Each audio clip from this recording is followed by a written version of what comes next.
Le meurtrier et la victime sont-ils amoureux? Je suis Saint-Germain, gardien de la flamme violette. Vous découvrez davantage de vous-même à chaque instant de chaque jour.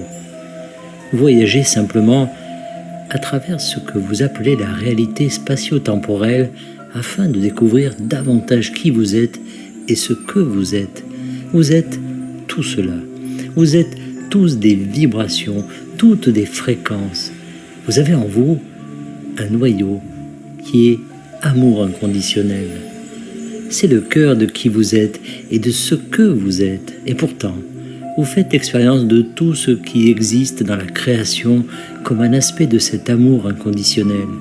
Maintenant, vous vous demandez peut-être comment vous pouvez vivre dans un monde où il y a des meurtres, si tout et tous sont au fond de leur être amour inconditionnel. Heureusement pour vous, j'ai une réponse à cette question. Le meurtrier et la personne assassinée sont en réalité des âmes qui se connaissent très bien. Et la personne assassinée, en tant qu'âme, a demandé au meurtrier, en tant qu'âme, de lui offrir cette expérience. Ils ont donc décidé de faire ensemble un petit rêve dans lequel un personnage illusoire appelé personne assassinait un autre personnage illusoire appelé personne. Les deux âmes ont ainsi vécu une expérience unique et ont grandi grâce à cette expérience. Chacune des personnes impliquées a également l'occasion de grandir.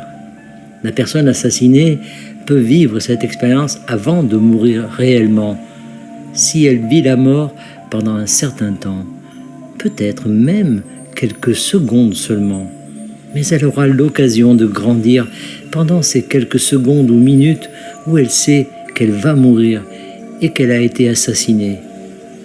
Le meurtrier, qui continue à vivre après avoir commis son crime, a la possibilité de se pardonner, de s'aimer, d'avoir de la compassion pour lui-même et peut-être même de prendre la décision d'essayer de réparer son méfait dans cette vie.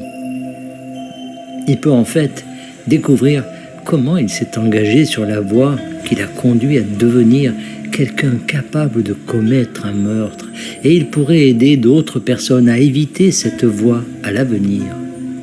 Vous voyez donc qu'il n'y a pas vraiment de mort lorsque tout n'est qu'illusion, lorsque tout cela n'est en réalité qu'un rêve. Mes deux âmes qui s'aiment inconditionnellement se sont offert mutuellement l'expérience de tuer et d'être tués. Maintenant, tout dans votre vie peut être vu à travers le prisme de cet exemple extrême que je viens de vous donner. En d'autres termes, vous allez souvent crier de douleur et lever le poing vers Dieu, votre âme ou votre moi supérieur à cause de quelque chose que vous vivez. Et vous allez supposer que l'amour vous est refusé à cause de ce que vous vivez. Mais en réalité, vous n'êtes pas votre âme et vous voulez vivre cette expérience exactement comme vous la vivez. Pour vivre cette expérience exactement comme vous la vivez, vous devez oublier qui vous êtes, votre âme. C'est donc vous, à ce niveau de conscience, qui avez pris la décision de vivre cette expérience que vous, en tant que personne qui a oublié, êtes en train de vivre. Je sais que c'est compliqué et je sais aussi que vous avez la capacité de comprendre ce que je vous dis en ce moment. N'oubliez pas qu'il s'agisse d'une décision que vous avez prise avant votre naissance ou d'une décision que vous avez prise depuis votre naissance. Vous utilisez votre libre arbitre pour choisir les expériences que vous vivez. Et n'oubliez pas non plus que vous ne choisirez que des expériences qui vous sont utiles d'une manière ou d'une autre. C'est à vous de chercher en quoi elles vous sont utiles et de tirer parti de l'épanouissement que ces expériences vous apportent. Vous ne pouvez pas rester longtemps dans une attitude de victime en brandissant le poing si vous espérez atteindre cet état où vous acceptez l'épanouissement et où vous grandissez grâce à votre expérience. Votre vie est entièrement centrée sur vous. Il s'agit de devenir davantage vous-même.